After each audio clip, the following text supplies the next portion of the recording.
Vede petis excavatium. Vede comium. Vede comium. Vede petis excavatium. Vede comium. Vide petis excavatium. Vide comium. Vide petis excavatium. Vide comium. Vide petis excavatium. There I am, standing in lane number 5 with my feet on the blocks waiting for the starting pistol. Trainers, white vest and some ill-fitting gym shorts I've got from lost property but have yet to return. PE isn't exactly a lesson I look forward to. Yeah, I really love waiting to be picked last for every team and never have a ball, rounders bat or bloody relay bat passed to me just so that I can be humiliated in front of the whole class. I love it. I'm one of those kids, the type that don't do sport. The chubby kids with red faces, the asthmatics, the can't be arsed kids. I'm one of them. But I'm a phys ed outcast for another reason. A secret I don't admit to anyone in my class. I'm shit at sports. Now here I am, staring down 100 meters of track in front of my whole school year. Sports day. The one day of the year where all of the students are herded onto a coach and transported to the nearest athletic stadium and expected to perform. It's supposed to be fun. It's not. I take a moment to focus, give myself a pep talk. You've got this, Dwayne. Just put one foot in front of the other. You've got this.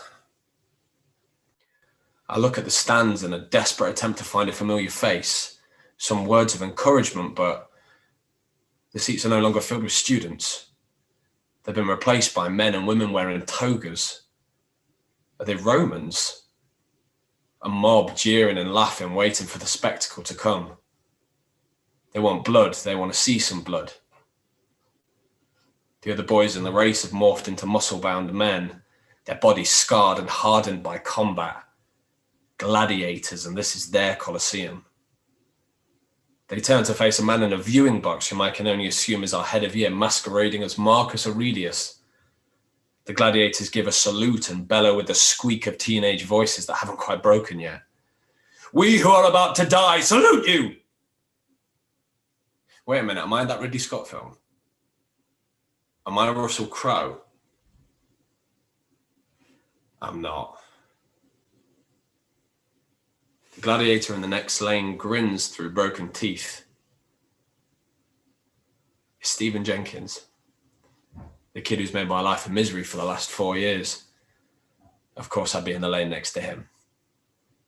Try and keep up, you little pussy dweeb, he squeaks. The others cackle like hyenas. School's like a game reserve when you think about it, isn't it? Zebras, gazelles, giraffes, hyenas and lions all thrown into the same enclosure, all trying to survive. I swallow the lump in my throat.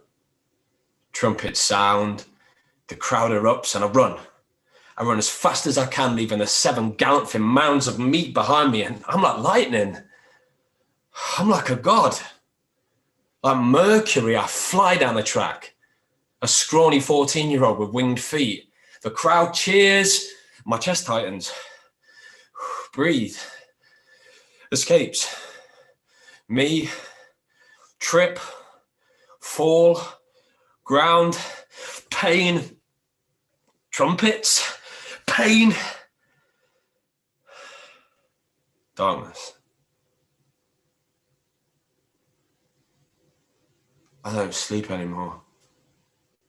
Not since that day. I'm afraid that if I sleep, I'll dream. And that dream is a reminder of when I found out what was wrong with me. Oh, it happened. It was all true. The race, me falling and passing out, all of it. Just without the setting of ancient Rome. I'd mistaken the sirens for trumpets whilst I faded in and out of consciousness in the back of an ambulance. Initially, they thought that I'd suffered a cardiac arrest, and it was kind of one. I've got a recess in my chest. right here. Like someone with a personal vendetta against my sternum has been overly aggressive with a melon baller. They've scooped at the bone, pushing it inwards.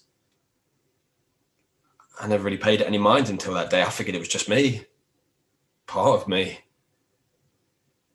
Pectus excavatum is what the doctor called it when he was explaining the condition to my parents. It's the first time I ever heard Latin spoken out loud, except for in films. Hollow chest is what it means. What I have. Now you keep an eye on Dwayne. Make sure he doesn't overexert himself. That should keep his heart and lungs from pressing against his ribs. He showed us an x-ray and my organs looked like they'd been stuffed into a jar that was way too small for them. They were squirming, trapped together, caught in an eternal suffocating embrace. I had to rest for a long time after that, but no more PE.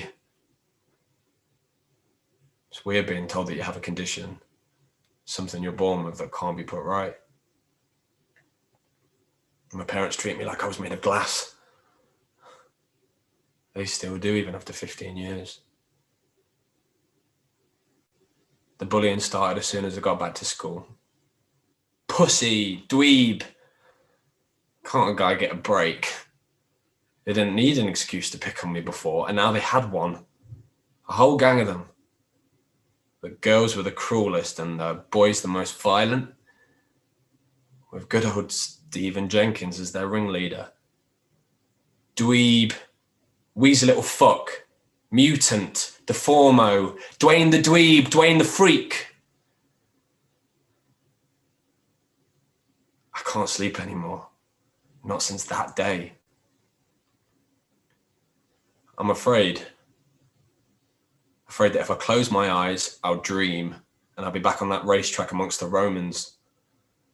I'll become agitated, my breathing erratic, and my heart and lungs will squeeze together. They will squeeze and push against their bony prison, yearning for freedom. While I sleep, they'll burst through my chest and fall to the ground to be eaten by lions or vultures or worse. But for the first time in years, I'll sleep. I'll sleep like the dead.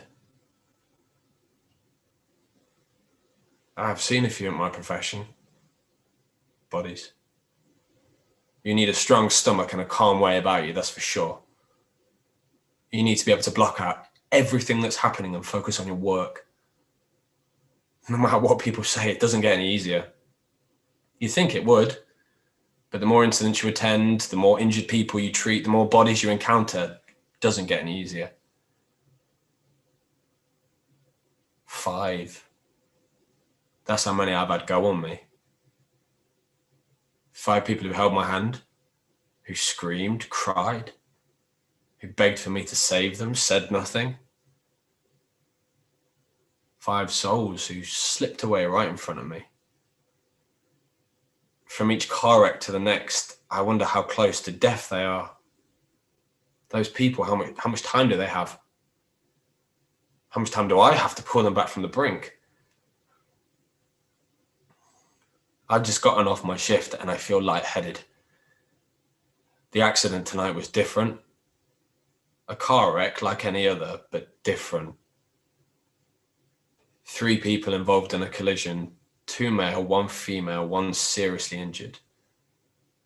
First response was already on the scene. Fire brigade, jaws of life, and the traffic officers had closed the motorway so we could work. Good. Blue lights flashed all around us, casting shadows that danced happily amidst the carnage. We get the injured party onto a gurney, male, early 30s, no name, no identification, blood and tarmac all over his face and in his hair. Straight away, I could see that it was bad. There was a lot of blood coming from somewhere. And we can still get in some time, give him a chance at least. A separate unit takes care of the other crash victims. Minor wounds, shock, they'll be fine. My colleague and I hoist him into the back of the ambulance and we're off down that motorway so fast. like Mercury. IV's hooked up. I patch him up as best I can and get what fluids I can into his body. I ask him his name, no reply. I tell him it's okay, you're going to be okay. I don't know if he can hear me over the screeching of the sirens, but I say the words regardless. It's just what I always say. Suddenly there's a beeping sound and his heart rate begins to rise. The white bandage on his stomach bleeds red and I push my hand down upon it to stem the flow. You're going to be okay. I've done what I can, bought him some time. With my other hand, I start to wipe the caked mask of blood and dirt from his face, and I see that he's staring right at me, wide-eyed, tightly gripping my hand that's on his chest with his own, and he's crying.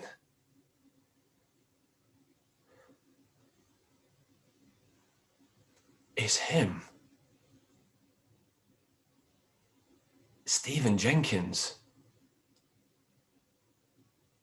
The kid who bullied me at school. The kid who tormented me, who beat me. The kid who tortured and terrified me and enjoyed doing it. Stephen's grip tightens and I can feel my heart beating faster and faster. The muscles starting to tighten in my chest. Not now. Not now.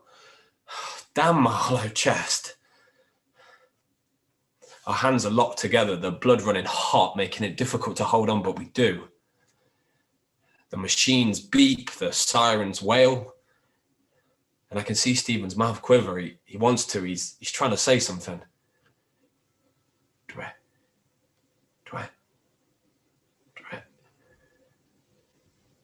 His broken mouth utters a single word, just one. Dwayne. He remembered me. He remembered my name. Dwayne. It's the first time he's ever called me by my name. And he didn't need to say any more. He knew I could see it in his eyes. We sat there together and we squeezed each other's hand as tightly as we could and cried amongst the din of the world. The machine stops. Stephen's heart stops. Everything stops. But I hold his hand until we reach the hospital. The body's taken away to be examined. I fill out the paperwork. Another shift done, I go home. One more if I go on me.